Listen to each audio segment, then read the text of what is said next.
The candidates are holding their final rallies. For more on how the final day went, we have our campaign teams out on location. First, the ruling Democrat Party's nominee. Let's connect to our Kim Do-yeon at the campaign site.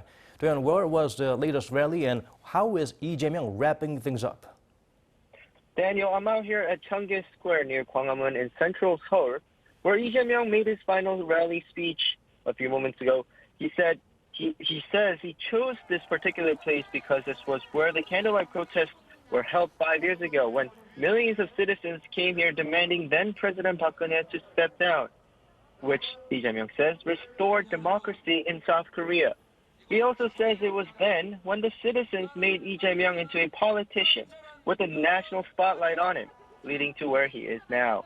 Joining him then was his colleagues and the citizens that have voiced support for him throughout the past 251 days since he announced his run for this election. As for his last day, he went around rallying in the capital region trying to convince those who are yet to vote and are still undecided. Before that, he started off with a message at the national headquarters of the party. Take a listen to what he had to say as a final message. Dear citizens, it's a tight and desperate election until the end.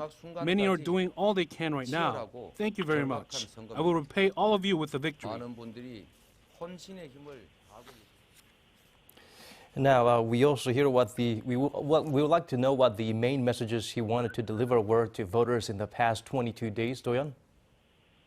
Daniel, as we just heard from his speech, is seeing this as a close race that needs all-out efforts until the end to take the victory.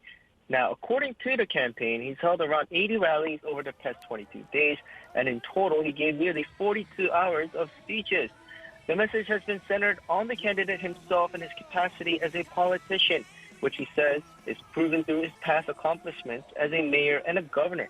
He called himself the president of economy, and that he's the candidate with the ability to revive the country's economy, which right now, like everywhere else in the world, has been hit by the COVID-19 pandemic. He put forth something called the 555 Pledge. Take a listen. We can be in the 5 biggest economies in the world, break the 5,000 points mark in the markets, and surpass $50,000 for GDP depending on how the president and politics do things.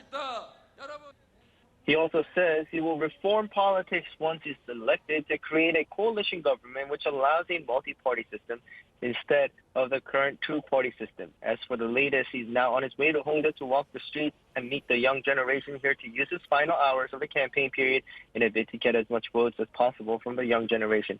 Daniel? All right, thank you for the report, Do-yeon.